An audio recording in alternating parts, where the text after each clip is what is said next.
Welcome to Life Coaches Unfiltered, where Desiree, Doree, and Michelle, three life coaches, are here to answer the questions you have, but we're afraid to ask.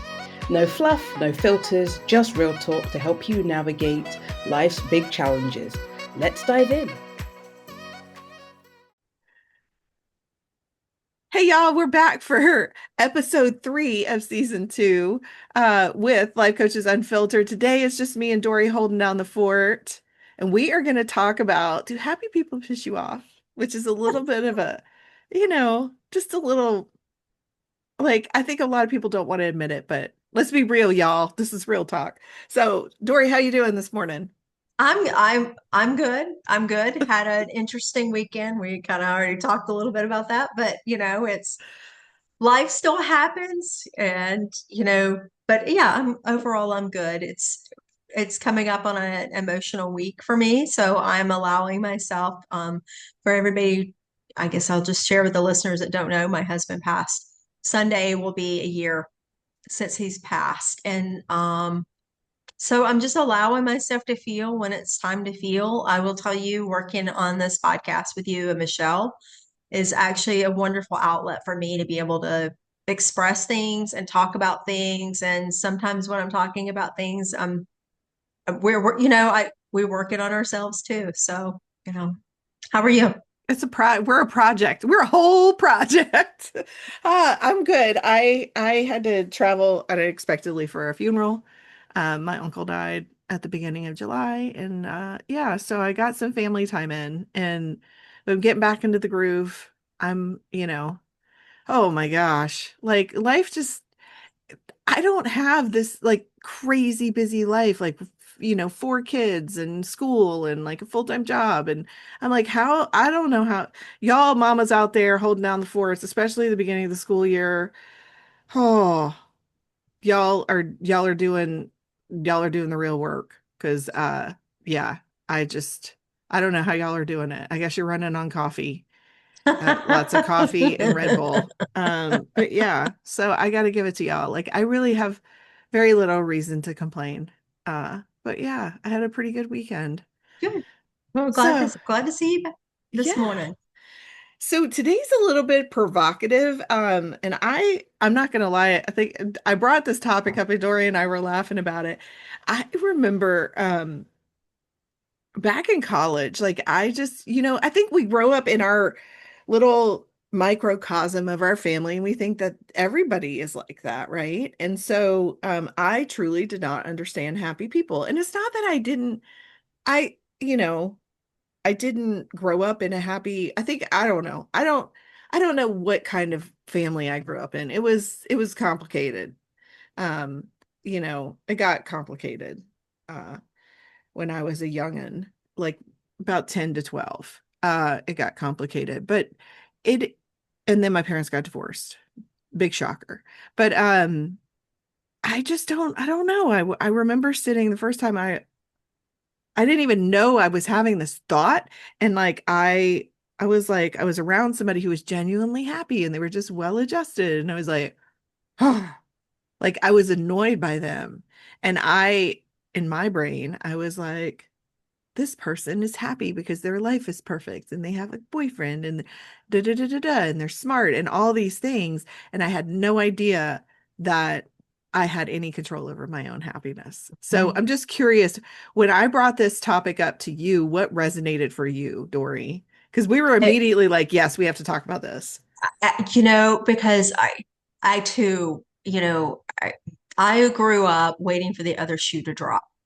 And I've written on this a couple of times, when I do some of my writing, it's just waiting for that other shoe to drop, coming up from a background of where things happen and some pretty traumatic things. And then even in my own adulthood as well, I created my own drama and created, all of the things with my addiction and bad relationships, abusive relationships, and all of those different things that just looking over your shoulder, waiting for the other shoe to drop. Well, when you see somebody that's all sunshine, rainbows, and unicorns, you can't comprehend how is it, because you automatically, like you said, go into that they must have a perfect life, therefore they're happy. So everything must be perfect because everything in my life is shit, right?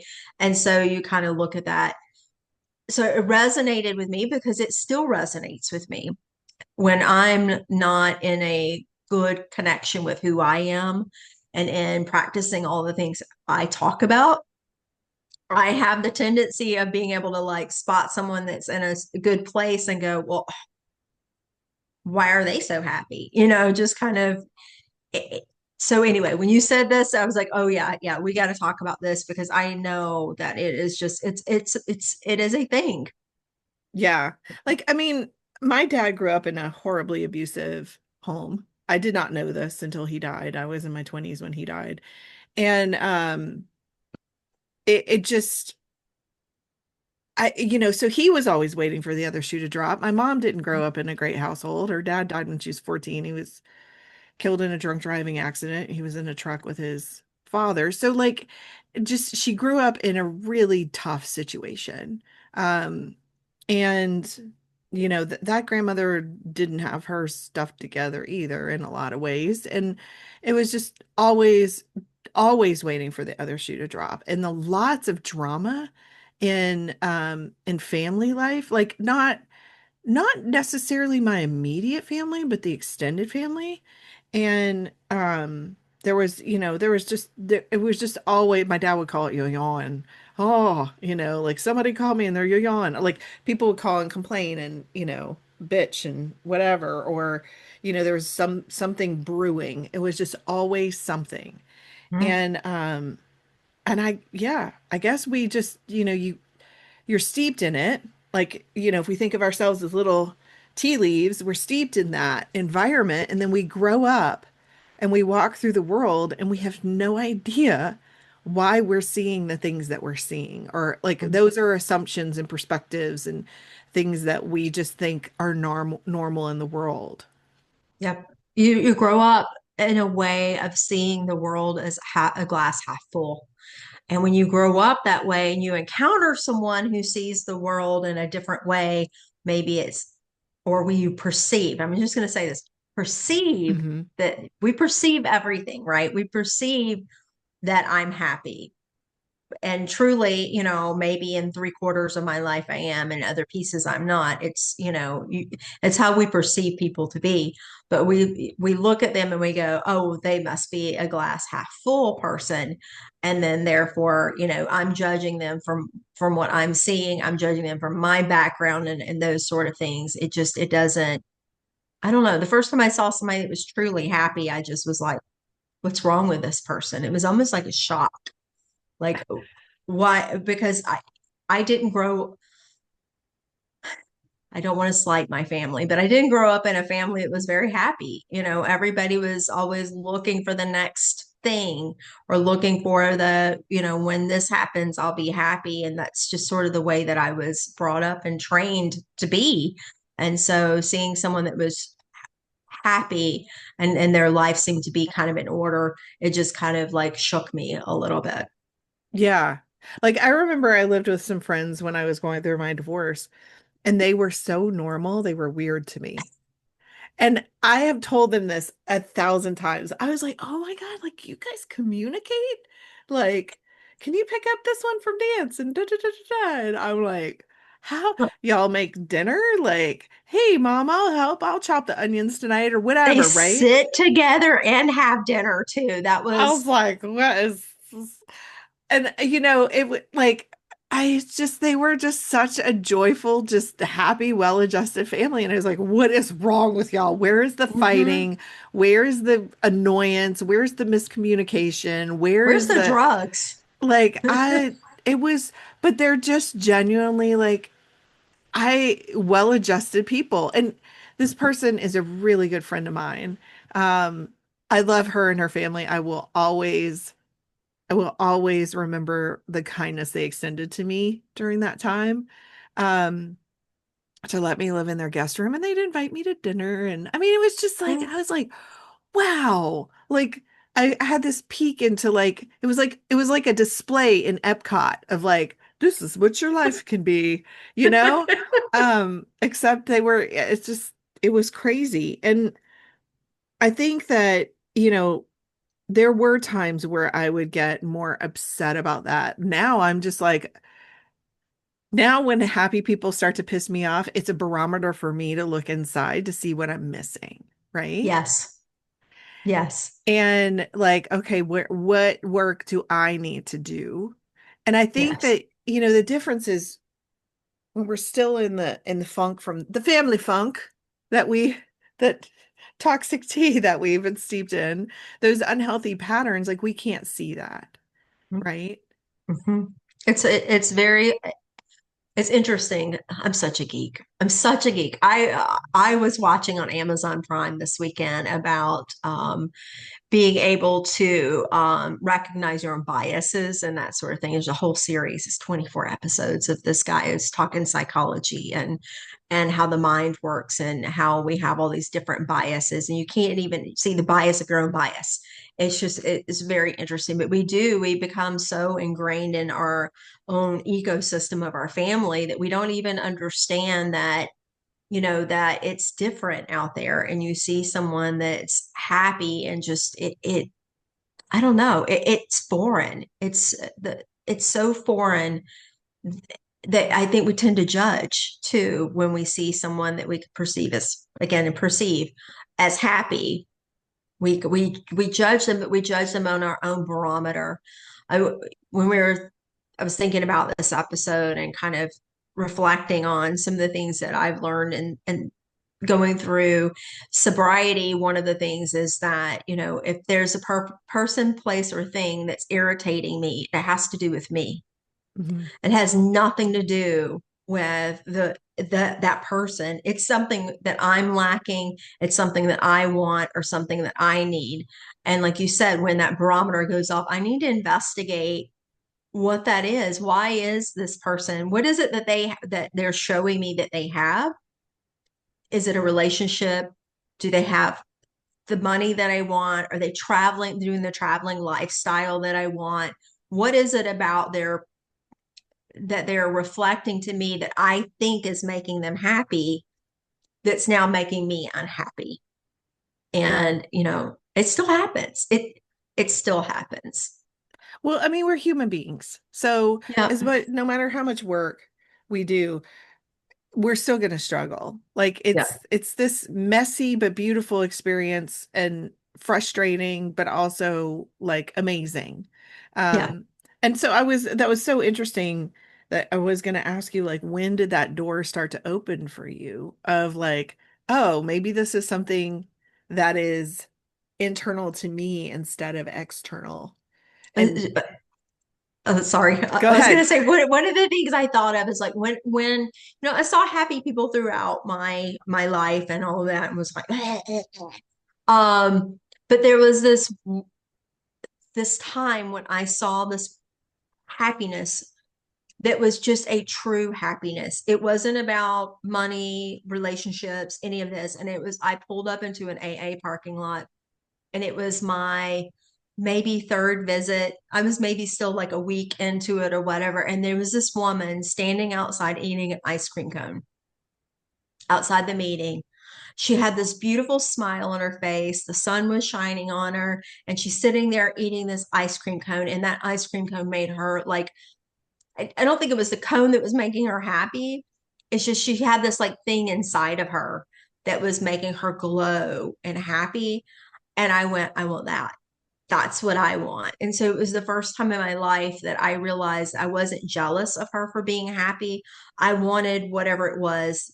And I realized that it wasn't the cone, the ice cream cone, though ice cream can make me happy.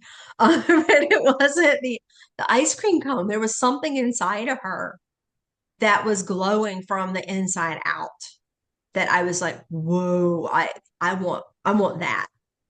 And so, yeah, it was absolutely, I people that want to get sober, people who are thinking about getting sober, there are a million ways to do it. There's so many groups. You have to find what works for you.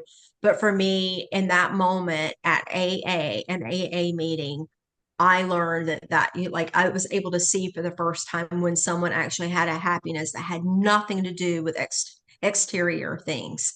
It was something she'd found inside of herself, and then learning the lesson that if something's off and I'm feeling jealous of someone, which I think sometimes happens when you happy people piss you off, it's because you're jealous of something that they have that you want or need, then I need to investigate what that is. Sorry, Desiree, I just went blah, blah, blah. No, So I think that ice cream story is so interesting because, if I think back to when the tide started to shift for me, well, first of all, I was in this disillusionment that I was happy, right? mm, And I think I talked about in one of the episodes my spiritual awakening in Five Guys when I had a friend who kept pushing me and I was sobbing into the remnants of my fries at the end of my meal. And I was like, this sucks, right? But she mm, had some really good points and she was pushing me to see something that I couldn't. But it was also at the very beginning of my Al-Anon journey. And I remember I carried this book around with me, How Al-Anon Works. And I was like, someday I'm going to read the book. And I sat down and I was like, okay, 10 pages a day. Because 10 pages, it's a pretty easy read. I was like, I can handle that. And so it was like at least 10 pages a day. Like, and I started reading that book, and before I knew it, I was done. And I was like, okay, that was easy. A hell of a lot easier than I thought. But what resonated with me was like, they're writing this book about me. It felt in some ways mm. autobiographical because I was like, how did they know? And that's when I started, that was the crack in the door for me to start to see how dysfunctional my family was. And I mean, no shade to my parents. They did their best. I love them. They're not here on this earth anymore to like listen to this and I guess they can I do believe their spirits are still floating out there and they send me little messages that they're still out there supporting me, but I'm not trying to defame them or anyway, I'm not trying to throw shade, right? They did their Yeah. best, but they were also imperfect humans, and they were raised by imperfect humans. And one thing I started to learn a little bit about generational trauma, and I was talking to a doctor, a medical doctor about this, who's a friend, and we were just talking and passing, and she was like, that there's science behind that. And I was like, yeah, when you read like the whole science behind generational trauma, it's kind of fascinating how our DNA, things can shape our DNA. And I'm like, it's no wonder like knowing the generational crazy, like hearing stories from my uncle of like crazy things that happened in my family. He's like, yeah, I remember that, the story about this person. I'm like, what are you talking about? I never heard this. Like, there's some really crazy. We were at the cemetery burying my cousin a couple years ago, and he was like, that was the lady that was so unhappy she killed herself by lighting herself on fire. And I was like, what are you talking about? Now, from legend has it that that was a person that married into our family, but like there are things that we don't know about, right? Yeah. Yeah. And and things that shape and impact us before we even were an inkling of a thought in our families. And so we, recognizing those things, and Al-Anon was really the opening of the door for me to start to make some change, to first realize that I could change, that things could change. I think that is Yes. the first thing. And I love how you speak to people specifically who might be going at that pivot point of like, if I get sober, what would that look like?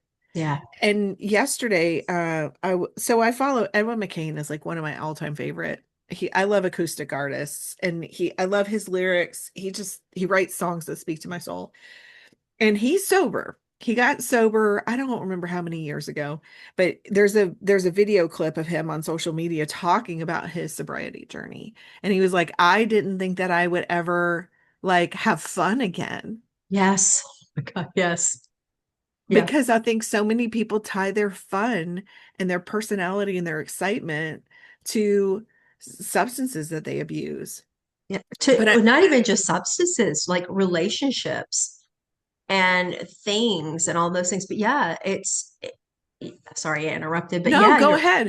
no, you're absolutely right. I mean, that's it. People tie happiness to all of these things. And so it is, I thinking that, especially when you're getting sober, number one, you first have like this thing where you think it's going to be magical. All of a sudden the heavens will part and the sun will shine down and you're going to have this beautiful life. And no, because if you did the things that I did, you're going to have some cleaning up to do. You're going to have to face some things, some shitty things that you've done. You're going to have to like look at yourself in the mirror and you're going to have to face who you are as a person. And it's a really scary in the beginning, but it, and I think that's with any journey. One thing really quick sidebar is that I find it interesting that you and I both found this doorway through a different door, but the same pathway. Mhm. You know, we It was both came very through a similar. different door into the same hallway. But it's and so I love that you brought up Al-Anon because there's beauty in finding this whatever this doorway is through getting help through other people who've been through the same experiences or similar experiences. But it's yeah, you get into it and you think that it's going to be like all sunshine, rainbows and unicorns, and then you start doing the work. But the same for you as well, right? When you walk through that door, it wasn't an immediate like, oh, shift, but it was the beginning of something. Mhm. Yeah. It was the beginning of something. And the hilarious thing is I had a therapist that talked to me about Al-Anon for probably a decade before, and I would go and it wasn't clicking. I wasn't ready yet. I Mhm. wasn't, and the hilarious thing is I probably that friend that pushed me to the limit in Five Guys and had me sobbing at the end of our meal together, um really cracked the facade of me saying I'm happy. And I don't know if I would have been gotten that much traction if she hadn't pushed me to that Mhm. point. And like growth is uncomfortable, y'all. It is uncomfortable. We're going to talk about that. We've got a couple episodes coming up. And I just want to mention sidebar, Michelle will be back. She's out today for a very good reason. I forgot to cover that at the top of the show. We miss her and we've been texting with her, but she needed to take today off. And we totally understand that. And yeah, she will be back in the next episode. This is kind of spurred up a couple side conversations that we're gonna have related to these topics. So we're gonna talk in the next episode about toxic positivity. We're not done talking today, and bright siding, which I was like, hey, have you guys heard about these terms? We had a whole text exchange about it. So, but I was like, let's turn that into its own show because I think we can really go deep there. And then growth mindset versus fixed mindset and explaining what those are. And that can be the door opening Yeah. to the idea that things can change, that you can change, that your life doesn't have to be. And I think that those things are things that indicate that you're really ready for an opportunity like working with a coach. And so we want to cover those things in case that's stuff that's popping up in your world. So back to this like idea of happiness and happy people pissing us off. When I was thinking about this, I was like, some of this, I had some really happy memories when my mom was in hospice and and it was the end of her life. And I remember thinking, Brene Brown says you can't selectively numb. We can't numb, the uncomfortable feelings. And we're going to also numb the good stuff. We're going to numb joy. And so the more that we can feel and step into that vulnerability, that discomfort, it's going to open up the possibility for us to have more joy. And if you would have told me a decade ago, like your mom's going to die and it's going to be, and you're still going to have moments of joy and connection with Mhm. her, even in her last months, I would be like, what is wrong with you? You know? Um, and she died in November and her birthday's in late August. And we had a birthday party for her and it was beautiful. It was kind of a surprise. We decorated the house after she went to bed, and I had pretty much briefed everybody. It was like we're making a cake, even though she can't really eat it. Like she could experience the flavors, but she couldn't really swallow, that is just the beast of ALS. And Yeah, and so, but we had people stop by and take pictures with her, and she got to see how loved she was, and that was a gift, and it was a joyful day. And it's a memory that I'm happy that we got to have with her. Um, and she still, even though she couldn't speak, she was still making jokes, and we developed our own little system of communication, and I was amazed at how well we could communicate, even with her not being able to form words. I got to experience some really beautiful people in our lives, and there's just gratitude for that experience. And people who have experienced ALS are probably like, what the hell, right? But there are some beautiful moments that you can still have. And I remember her hospice nurse was just such a blessing to us. And he said, you're living for these moments of joy and connection. Mm. Oh, that's And beautiful. yeah. And so happiness is possible no matter the circumstances. It is. And I am living proof of it. And from someone who was a chronically, you know, unhappy person that didn't realize it. I didn't realize that.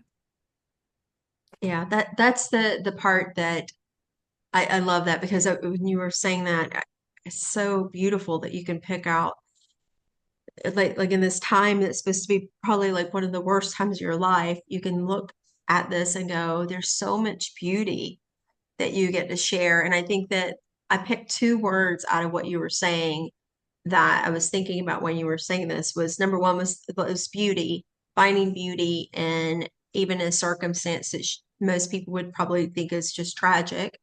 And the other was you said gratitude. And I know that in the world today, everybody's like, oh, gratitude, gratitude, but really and truly, that's where happiness, happiness comes from is finding gratitude in those moments. And my grandmother, oh, my grandparents are gone now, but my dad's mom lived to be in her 90s. And I remember that I got to go and say goodbye to her. I knew that it was going to be, when I went, I knew it was going to be the last time I saw her. And I held her and just in that moment, just soaked it all in, really soaked it in. And I didn't say the words out loud, but I said it from my spirit to her spirit, how much I loved her. I said, I love you out loud, but and that I was comfortable with her going when it was time for her to go. And that, what a beautiful gift she gave. She gave, my dad and her. And so in that moment, it's just you take in those little nuggets of things and being able to like just go, this is where you can find the happiness in even some of the most hard situations. Yeah. One thing, so I have a love-hate relationship with gratitude. I'm going to be honest. Like the happy people pissing me off still happens from time to time. I'm just going to be real with y'all. The gratitude, like we hear this, the platitude of gratitude, right? Like you just sit down and you just need to make a gratitude list and all your problems are going to go away. That is bullshit. That is Yeah, yeah, bullshit. yeah. But what I will say is, um, I didn't, you know, I talk about Al-Anon opening the door for me, in terms of like there's another way. And I didn't hear the birds singing in my yard. I didn't recognize I had a dogwood tree growing in my front yard. I didn't see the flowers. Like I never really appreciated so much about my life. And it's in stopping and being mindful, being in the moment. That is so powerful. And there is always something to be grateful for. And Sometimes, maybe it's appreciation, like you said, maybe not, when you think of gratitude, you think of, oh, but it's an appreciation. I like that. Sorry, I and interrupted you like kind of again. like a touchstone. So, when my mom was sick, I was like, I never thought the ability to walk was something I should be grateful for. The ability to speak words is something I should be grateful for. The ability to eat food is something I should Yeah, be grateful for. yeah. And it brought the whole gratitude thing to a whole nother level. Um, but I also don't want to go and tell everybody that all their problems are going to be fixed by a gratitude practice. That is a step. It is a step. It's a piece. Yes. Yeah. So say more on that. Did you, it sound, I don't mean to put you on the spot. No. But you're right. You're absolutely right. Gratitude is not the magic wand that makes everything go away and better. It is a piece of the puzzle. There's so many different components, and we'll talk more of this when we talk a little bit more about growth versus fixed mindset. I think this will open the door a little bit more of that. But, having me being a mindset expert, this is one of the things that I talk about a lot. It's about changing your perception. It's about the way that it's the way of that you anchor yourself in the present moment. It is gratitude, but there's also all of these things about appreciating the little things and being able to express yourself. So there's that piece of it too, right? It's this growth of all of these different steps and different components of things. And what works for me may not necessarily work for you. And you may not be a people pleaser like I am working on continuously. But as a people pleaser, and we could have a whole episode on people pleasing, but as a people pleaser, one of the things that you do is you do things to make other people happy, really to kind of make yourself feel better. And you're doing it from a different perspective of not like genuinely doing things. You do things you don't want to do and that sort of thing. But if you start working on that and chipping away, that also is a piece of this puzzle as well, of being able to say, I'm not going to do the things anymore that are self-destructive. I'm going to work on the things that have caused me dis-ease, and I'm going to start taking care of myself. So there's self-care things. So why am I saying all that? I'm saying all that to say that gratitude is but a piece, that there's all of these different components that you hear people talk about. And maybe you've heard one person talk about self-care, and that's all they talk about, or gratitude, gratitude, gratitude. But it's a combination of all of these things and figuring out what works for you and what works for me today may not work for me tomorrow. And having the mindset to go, okay, there's something going on inside of me. I need to figure out what that is. What is it from my toolbox that I need today in order to help remedy what's going on? And I think so. Gratitude is when I'm feeling that woe is me, my Eeyore, like, Eeyore from Winnie the Pooh. Um, Everything sucks, and here's why, which is probably my default state when I mean, I don't think I was ever Eeyore. I was kind of an Eeyore with a side of Tigger my whole life.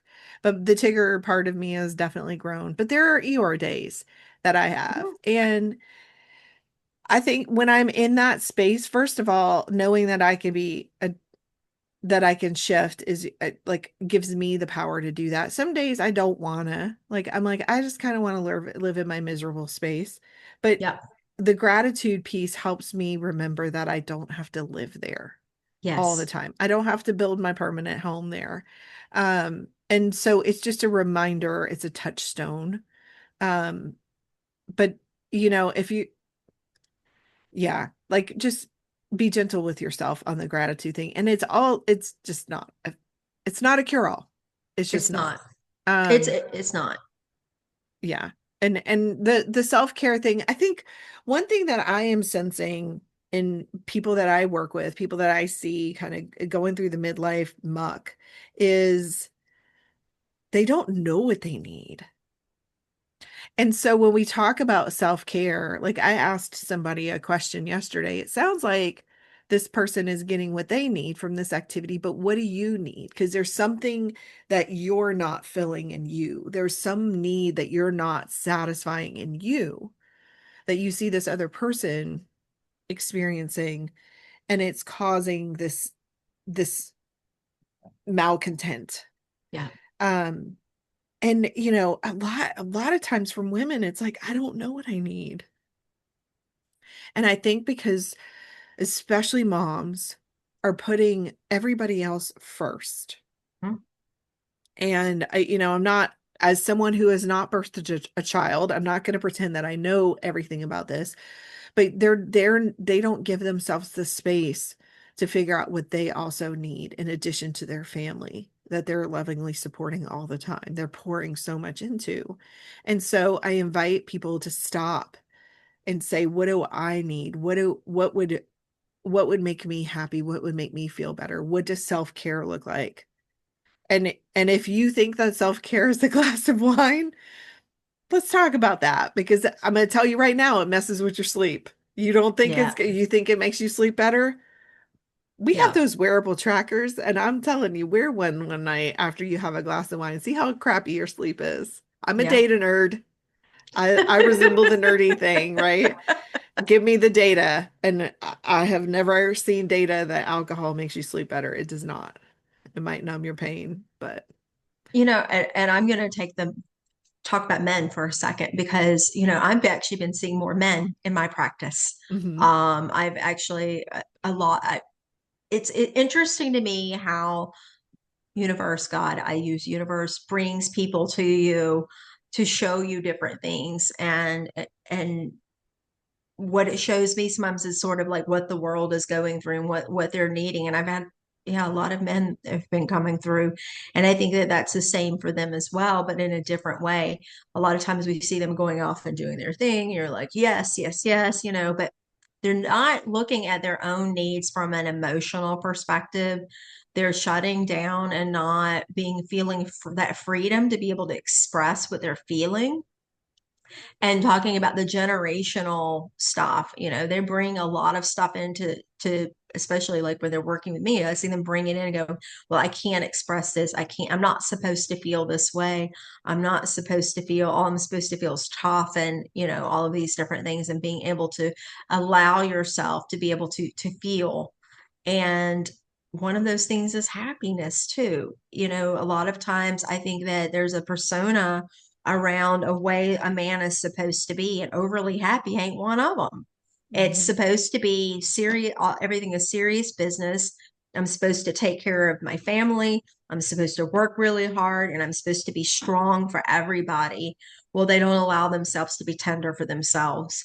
And it ends up showing up in their health. It ends up showing up in their sleep. It ends up showing up in all aspects of their life. So I don't know. I just felt like drawn to say that because of the fact that the men out there listening as well, we hear you. We know that there's also a need out there for the male community, that it's time for self-care for you as well. It's time to start exploring what happiness means to you, and what it means to your buddy may not be what it means for you.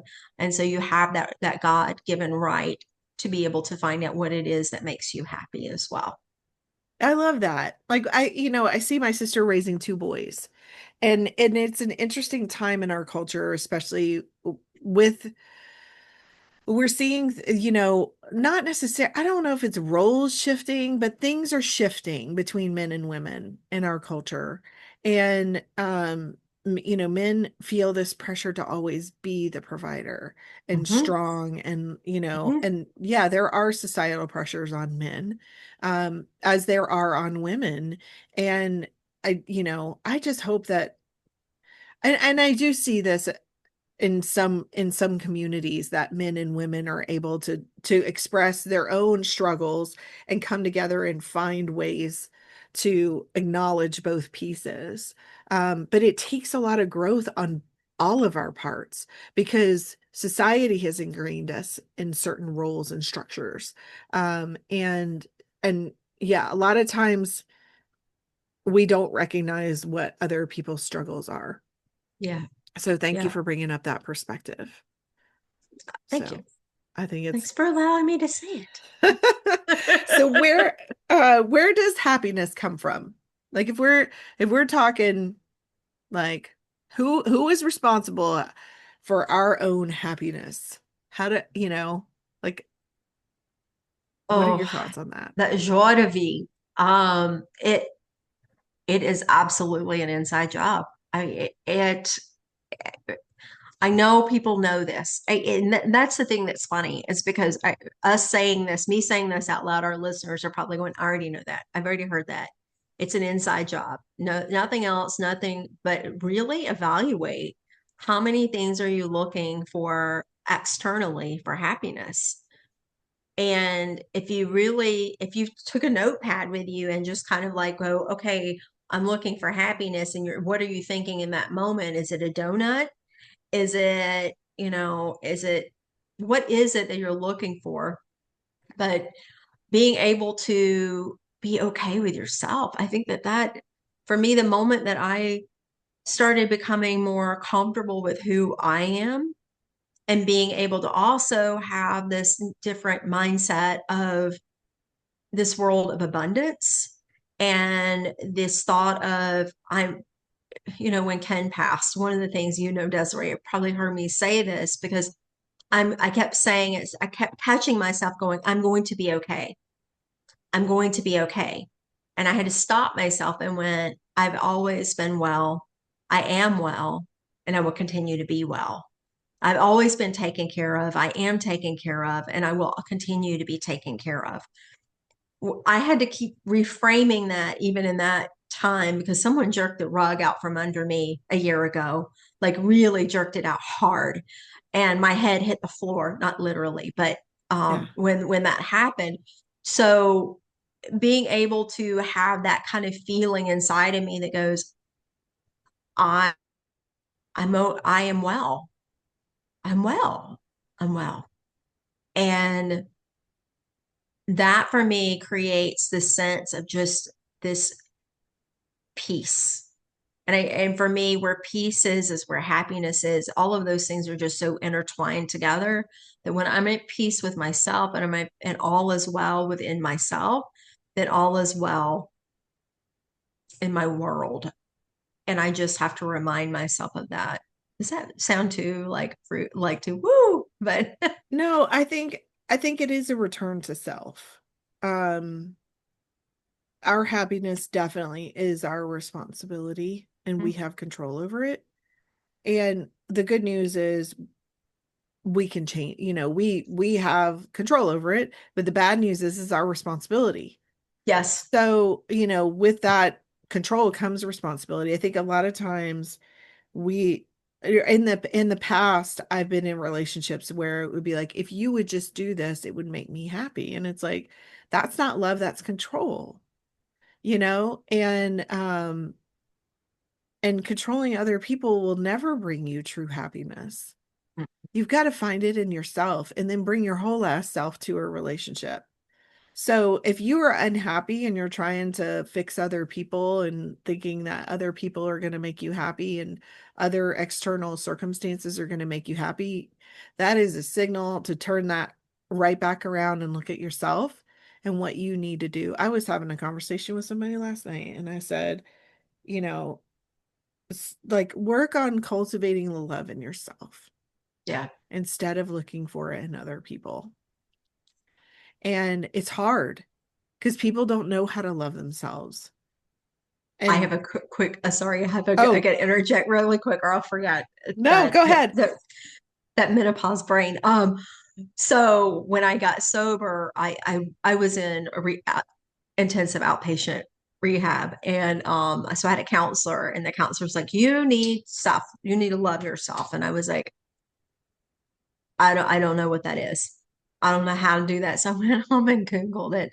Don't Google that. I can imagine. I can imagine.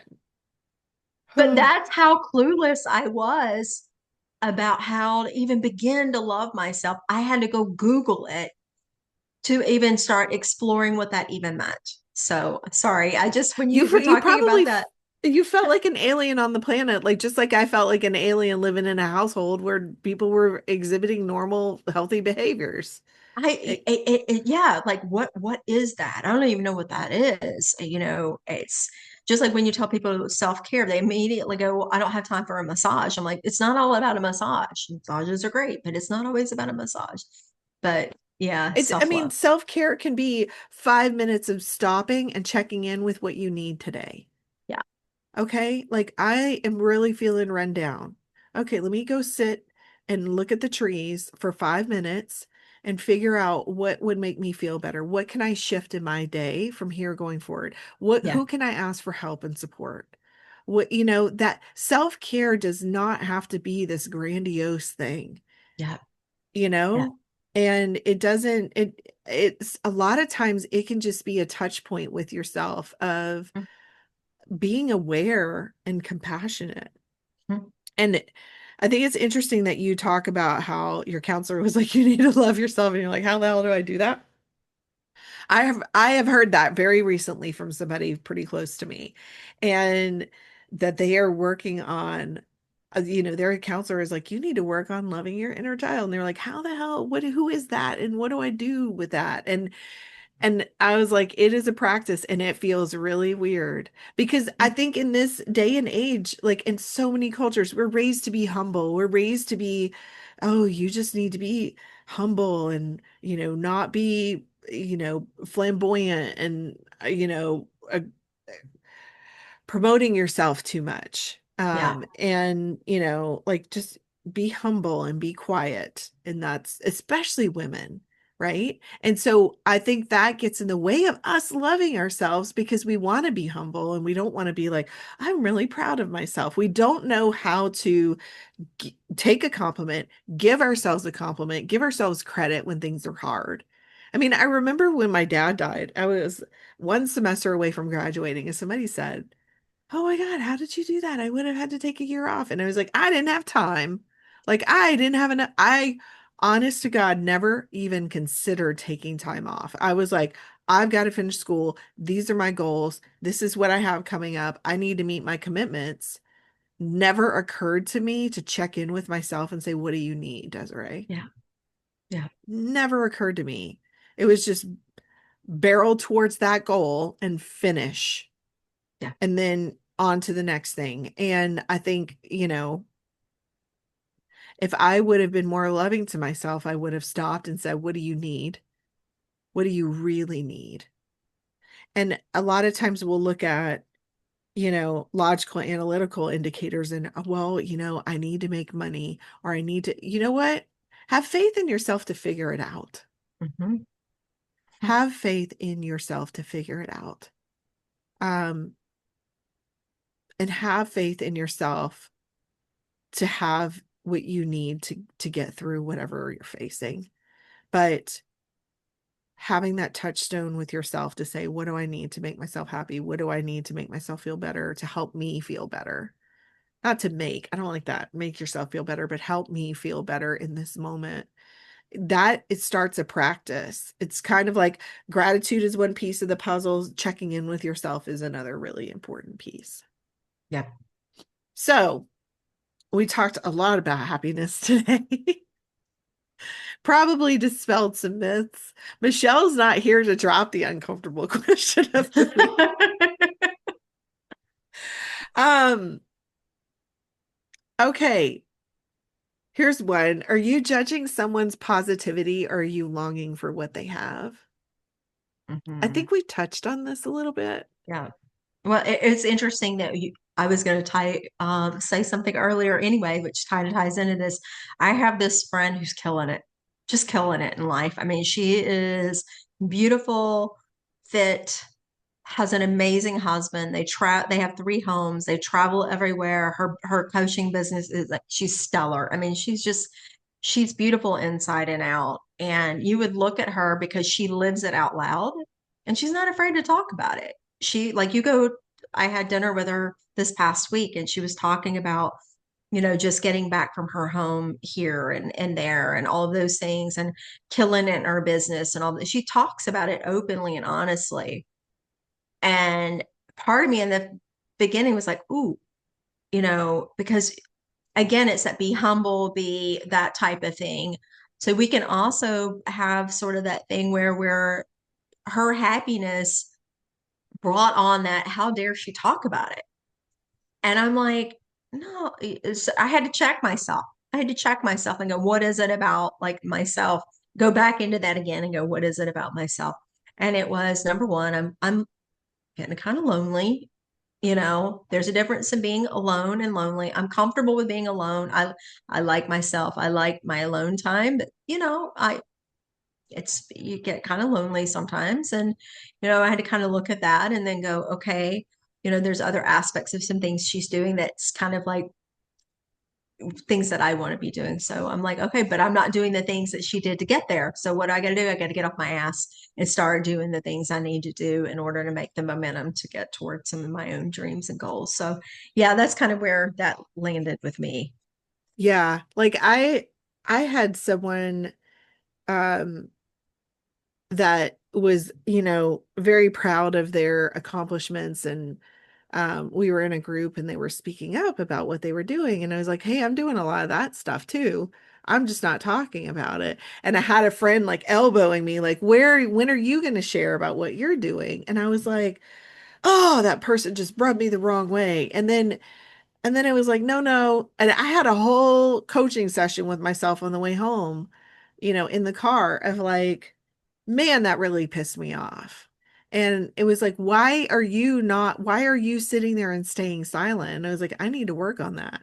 I need to work on being proud about, like, a couple episodes ago, we were talking about on imposter syndrome, and somebody said, you're a podcaster. And I was like, no, I just have a podcast. What the hell do you think a podcaster is?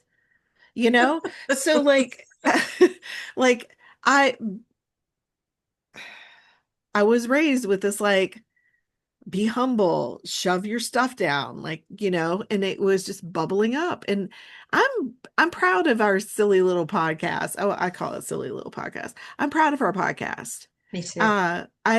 I'm having fun. And I think we're really, from the listeners that I talk to in real life, those of you out there that know us in real life and are giving us real-time feedback, we appreciate you. And I think it's full of helpful information. I love referring people that come to me and say, oh, I have such and such, or I have somebody who's dealing with this. And I'm like, we talked about that in this episode, go listen to it. Right. And people come back to me, they're like, oh, that was really helpful. And so I'm using it as a resource to help other people, but also it saves me time and not having to have the same conversations over and over. But yeah, when I am pissed off by somebody else's happiness, it is a signal in me to do some introspective work. And I'm recognizing that now. And it's usually because something that they have is something that I want secretly, that I haven't admitted to myself, that I haven't put in the work for, or that I don't want to talk about. Um, I wanted to have a podcast for a long time, and I mean, it just happened. I mean, I blurted it out.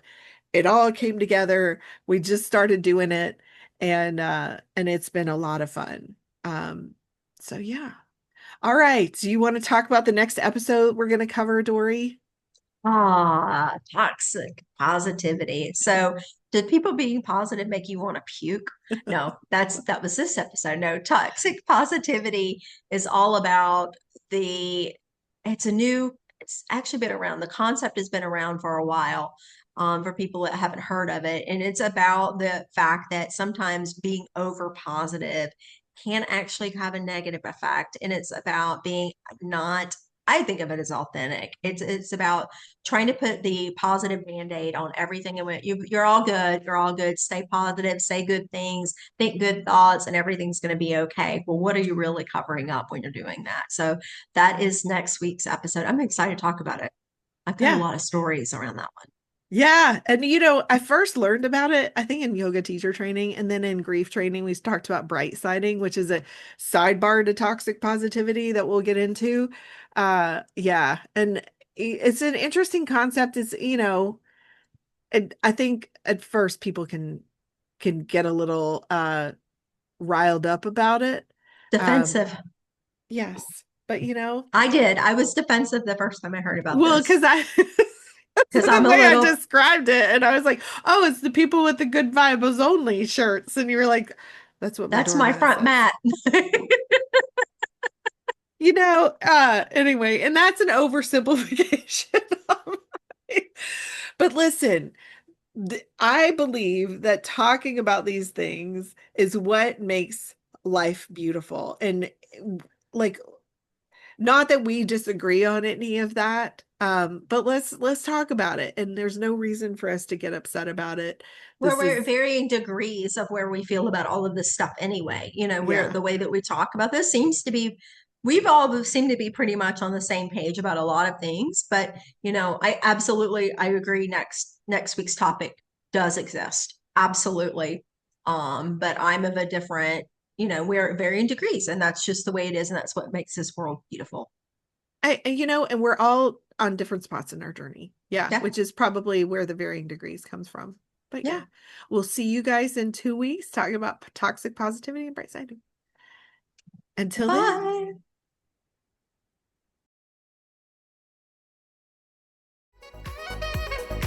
Thanks for tuning in to Life Coaches Unfiltered. If you love this episode, be sure to subscribe, leave a review, or follow us on social media. Got a question you've been afraid to ask? Send it our way at lifecoachesunfiltered@gmail.com. Until next time, keep growing, keep questioning, and stay unfiltered.